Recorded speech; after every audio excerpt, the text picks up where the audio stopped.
Hello मित्रों, मैं Shyam Sundar Soni success classes Deoria.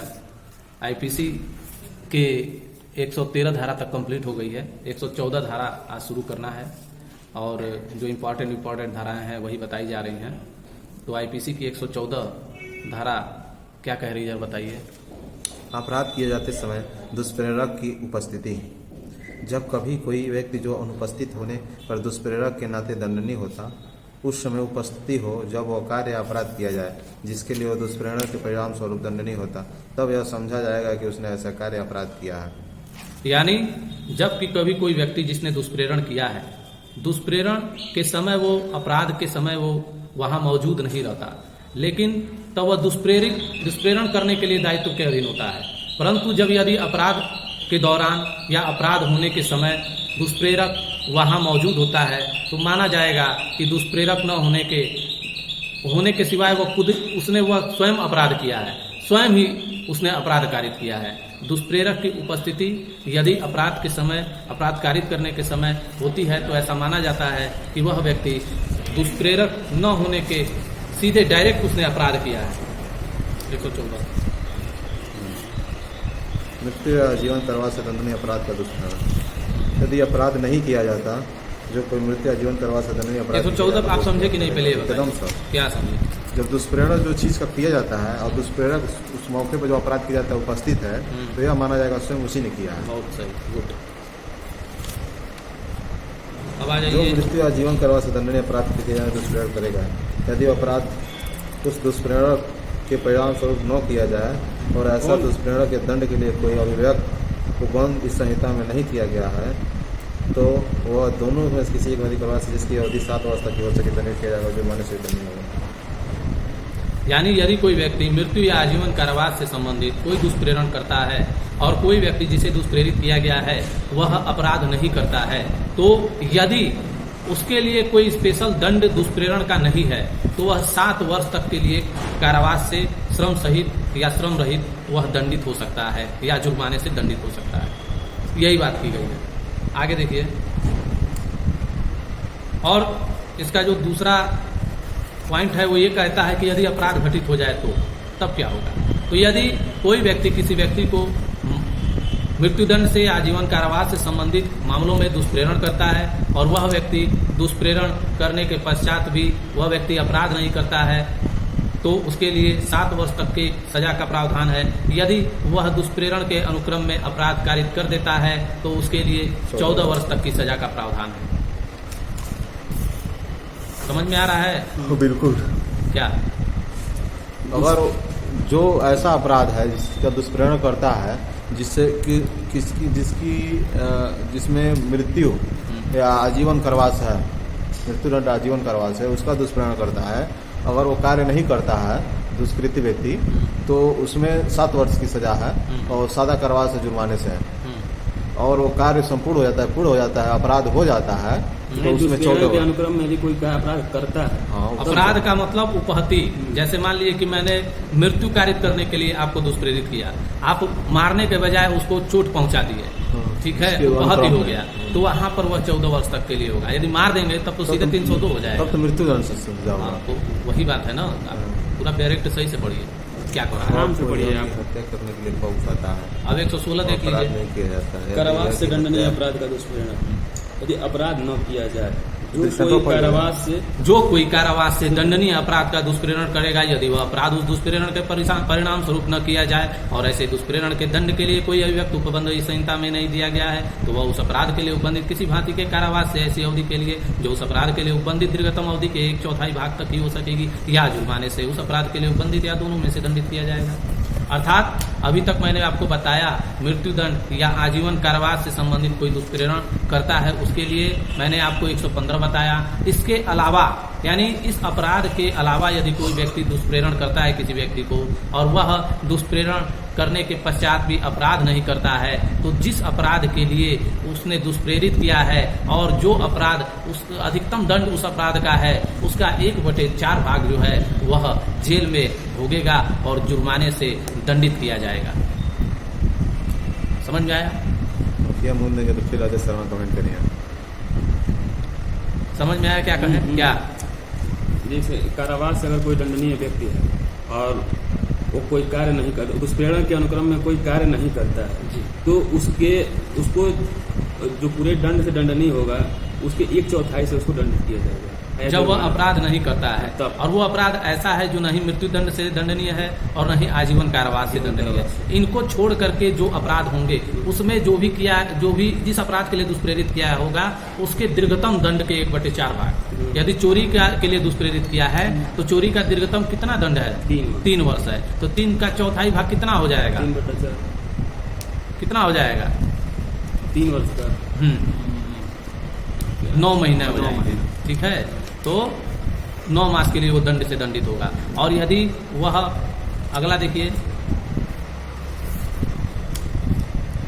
यदि दुष्प्रेरित व्यक्ति ऐसा लोक सेवक है जिसका कर्तव्य अपराध निवारित करना, और यदि दुष्प्रेरक या दुष्प्रेरित व्यक्ति ऐसा लोक सेवक हो जिसका कर्तव्य ऐसे अपराध के किए जाने का निवारित करना, तो वह दुष्प्रेरक उस अपराध के लिए उपबंधित किसी भांति कारावास से ऐसी अवधि के लिए जो उस अपराध के लिए उपबंधित दीर्घतम अवधि के आधे भाग तक की हो सकेगी, या ऐसे जुर्माने से जो अपराध के लिए उपबंधित है दोनों से दंडित किया जाएगा। यानी यदि लोक सेवक है और उसने कोई ऐसा दुष्प्रेरित अपराध किया है या उसके कोई ऐसा अपराध निवारित करना था वो नहीं करके कोई अपराध किया है, तो फिर से पढ़ी, और यदि दुष्प्रेरक या यदि ऐसा व्यक्ति हो जो जिसका कर्तव्य ऐसे अपराध के किए जाने को निवारित करना हो, तो वह दुष्प्रेरक उस अपराध के लिए उपबंधित किसी भांति कारावास से ऐसी अवधि के लिए जो उस अपराध के लिए उपबंधित दीर्घतम अवधि के आधे भाग तक की हो सकेगा।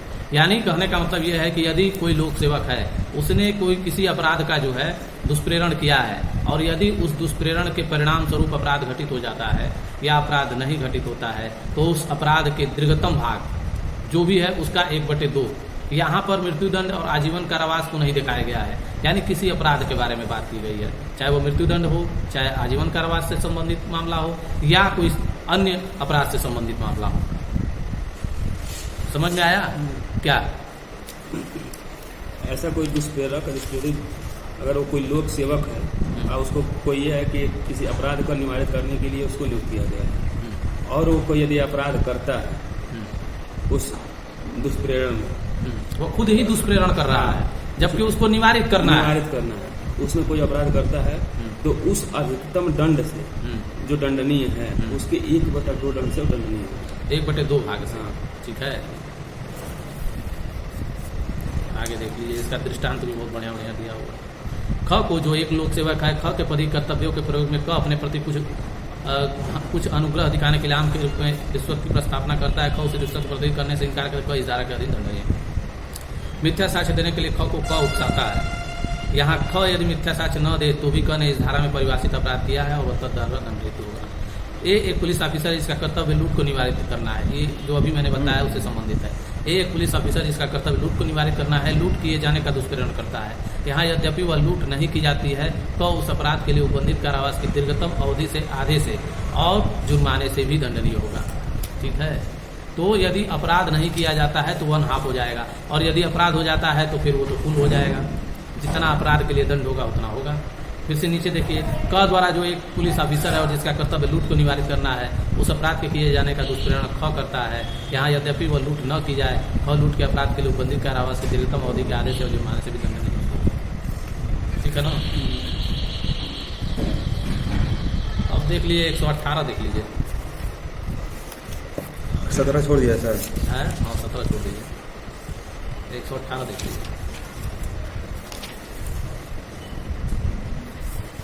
मृत्यु या आजीवन कारावास से दंडनीय अपराध करने की परिकल्पना को छिपाना है। जो कोई मृत्यु या आजीवन कारावास से दंडनीय अपराध का किया जाना सुकर बनाने के लिए, आसान बनाने के लिए, आशय से या संभाव्यतः तद द्वारा सुकुर बनाएगा। कारावास से दंडनीय अपराध जानते हुए सुकर बनाने के आशय से संभाव्यतः तद द्वारा सुकर बनाएगा या जानते हुए ऐसे अपराध किए जाने की स्वेच्छा से किसी कार्य या लोक द्वारा या कोड में परिवर्तित करने के प्रयोग द्वारा अथवा किसी अन्य सूचना छिपाने वाले उपकरण द्वारा एक डिजाइन का अस्तित्व छिपाता है, ऐसे परिकल्पना के बारे में विश्लेषण करता है जिसका मिथ्या होना और जानता है। कहने का मतलब ये है कि कोई ऐसा अपराध है जो मृत्युदंड या आजीवन कारावास से संबंधित है, उसकी कल्पना है कि वह होने वाला है और किसी लोक सेवक को या मालूम है कि ऐसा अपराध होने वाला है, वह जानते हुए कि ऐसा अपराध घटित हो जाए, आसान बनाने के लिए कोई ऐसा कार्य करता है या कोई ऐसा व्यपदेशन करता है जिससे वह अपराध क्या हो, सफल हो जाए। ठीक है, ये बात कह रहा है कि परिकल्पना को छिपाना, उस अपराध को जिसको बताने का उसका दायित्व था उसको छिपा देना ताकि वह क्या हो, घटित हो जाए ऐसा अपराध। तो देखिए, जो कोई मृत्यु या आजीवन कारावास से दंडनीय अपराध का किया जाना शुक्र बनाने के आशय से या संभाव्यता तद्वारा शुक्र बनाएगा या जानते हुए ऐसे अपराध किए जाने की परिकल्पना के अस्तित्व को किसी कार्य या लोक द्वारा, कोई कार्य करके या लोक द्वारा या विगुणन अथवा किसी अन्य सूचना प्रसन्न साधन के उपयोग द्वारा स्वेच्छा छिपाएगा। यानी कार्य करके भी छिपा सकता है, लोक के द्वारा भी छिपा सकता है, विवरण अथवा या कोई अन्य इन्फॉर्मेशन के द्वारा या कोई अन्य साधन के द्वारा जो है उसे छिपा सकता है। ऐसी परिकल्पना के बारे में ऐसा व्यपदेशन करेगा, झूठ बताएगा, मिथ्या बताएगा, जिसका मिथ्या होना वह जानता है। वह जानता है कि वह जो कह रहा है वो गलत है। ठीक है, और जब ये ऐसा दिग्भ्रमित कर देता है तो फिर यदि अपराध कर दिया जाए और यदि अपराध न किया जाए तब क्या स्थिति बनेगी, पढ़िए। यदि कर दिया जाए तो 7 वर्ष की सजा होगी। यदि ऐसा अपराध कर दिया जाए तो दोनों में से किसी भांति यदि ऐसा अपराध कर दिया जाए तो दोनों में से किसी भांति के कारावास से जिसकी अवधि 7 वर्ष तक की हो सकेगी, अथवा यदि अपराध न किया जाए तो दोनों में से किसी भांति की अवधि जिसकी 3 वर्ष तक की हो सकेगी और जुर्माने से भी दंडनीय होगा। देखिए, एक दृष्टांत बहुत अच्छा है। तो यह जानते हुए कि ख स्थान पर डकैती पड़ने वाली है, मजिस्ट्रेट को यह मिथ्या इत्तला देता है कि डकैती ग स्थान पर जो विपरीत दिशा में है। तो क्या कर रहा है ये, शुक्र बना रहा है, परिकल्पना को छिपा रहा है कि अपराध क्या हो, घटित हो जाए। तो क्या होता है, वो ग स्थान पर जो विपरीत दिशा में है पड़ने वाली है, इस आशय से कि यतत द्वारा उस अपराध का किया जाना शुक्र बनाए, मजिस्ट्रेट को भुलावा देता है। डकैती परिकल्पना के अनुसरण में ख स्थान पर पड़ती है, क इस धारा के अधीन डकैती। ठीक है, तो बताना था उसको कहाँ पे कि ख स्थान पर होने वाली है, जबकि वह जानबूझ करके उस अपराध को शुक्र बनाने के लिए या आसान बनाने के लिए उस स्थान को न बता करके अन्य स्थान को बता देता है। और अन्य स्थान पर क्या होता है, अपराध घटित हो जाएगा। अन्य स्थान पर अपराध घटित न होकर के जहाँ घटित होना है वहां हो जाता है, ख स्थान पे हो जाता है, ग स्थान पे नहीं। तो इस धारा के अधीन दंडनीय होगा। अब सीधे आ जाइए 120।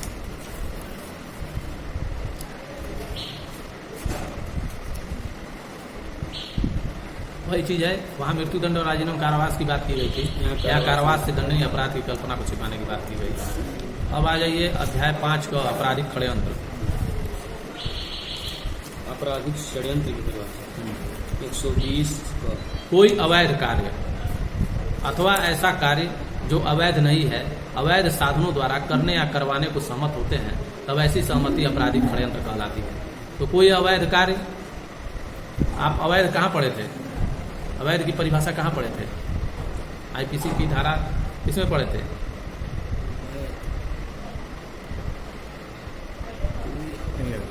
दो विधि द्वारा प्रतिषिद्ध हो, जो सिविल कार्यवाहियों के अधिकार उत्पन्न करती हो। 23 देखिए, 23 में है अवैध कहाँ है, इसी के आसपास होगा 23 में। सदोष अभिलाभ वाला अवैध देखिए कहाँ है,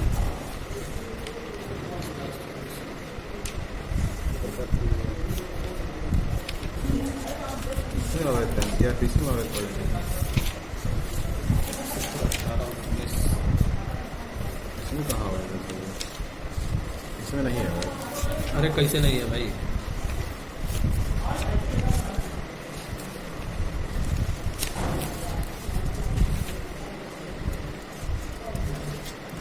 शब्द को परिभाषित किया गया। बेईमानी से पढ़े थे इसमें।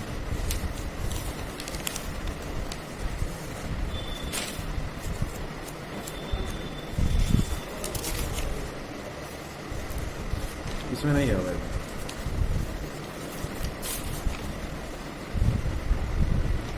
सीआरपीसी में अवैध है।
अवैध इसमें नहीं है किसी में।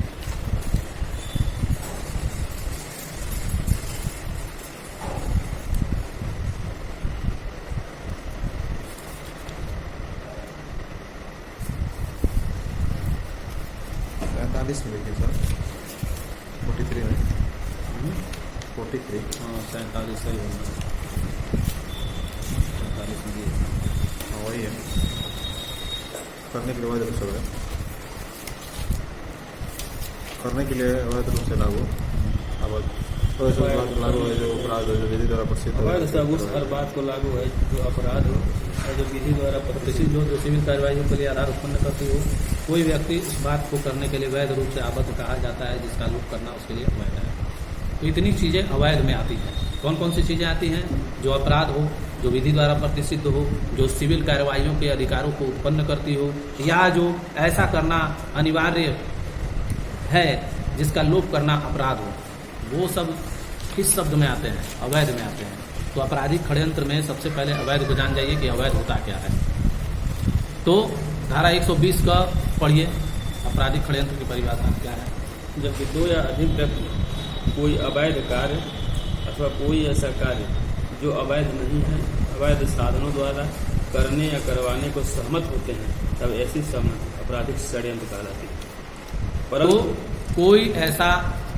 कोई अवैध कार्य अथवा कोई ऐसा कार्य जो अवैध नहीं है, अवैध साधनों द्वारा करने या करवाने को सहमत होते हैं, तब ऐसी सहमति आपराधिक षड्यंत्र कहलाती है। ठीक है। किसी अपराध को करने की सहमति के सिवाय कोई सहमति आपराधिक षड्यंत्र तब तक न हो जब तक कि सहमति के अलावा कोई कार्य या उसके अनुसरण में उस सहमति के एक या अधिक पक्षकारों द्वारा नहीं कर दिया जाता। परंतु किसी अपराध को करने की सहमति के सिवाय, यानी यदि कोई अपराध करने की सहमति है तो वहां तो षड्यंत्र होगा ही होगा। उसके अलावा कोई आपराधिक षड्यंत्र तब तक नहीं होगा जब तक कि सहमति के अलावा कोई कार्य उसके अनुसरण में उस सहमति के एक या अधिक पक्षकारों द्वारा नहीं कर दिया जाता। केवल सहमति को षड्यंत्र नहीं माना जब तक कोई कार्य न करे, सहमति के अनुसरण में कोई कार्य जब तक नहीं करे। नहीं, आपराधिक षड्यंत्र तभी होता है जबकि सहमति कर ली जाती है। सहमति के अनुसरण में कोई कार्य किया जाता है। हाँ, सहमति जब उसके अलावा हो, कोई ऐसा कार्य हो जो अपराध करने के लिए सहमति के अलावा कोई षड्यंत्र होता हो, उसमें आपको कार्य करने के लिए या लोप करने के लिए आवश्यक होना चाहिए। देखिए इसका दूसरा पैरा क्या कह रहा है, परंतु किसी अपराध को करने की सहमति के सिवाय, यानी अपराध करने के लिए यदि हम सहमत हैं तो आपराधिक षड्यंत्र होगा ही होगा, लेकिन इसके सिवाय कोई सहमति आपराधिक षड्यंत्र तब तक न होगी जब तक इस सहमति के अलावा कोई कार्य उसके अनुसरण में उस सहमति के एक या अधिक पक्षकारों द्वारा नहीं कर दिया जाता। यानी जो अपराध करने की सहमति है उसके अलावा आपराधिक षड्यंत्र तब तक नहीं होगा जब तक कि जो सहमति जो किए हैं लोग, उनमें से एक या अधिक व्यक्तियों द्वारा उस सहमति के अनुसरण में कोई कार्य या लोप न कर दिया जाए। ये बात कह रहा है। ठीक है, इसका स्पष्टीकरण देखिए। यह तत्वहीन है कि अवैध कार्य ऐसी सहमति का चरम उद्देश्य है या उस उद्देश्य का आनुषंगिक मात्र है। यह तत्वहीन है, कोई मतलब नहीं है।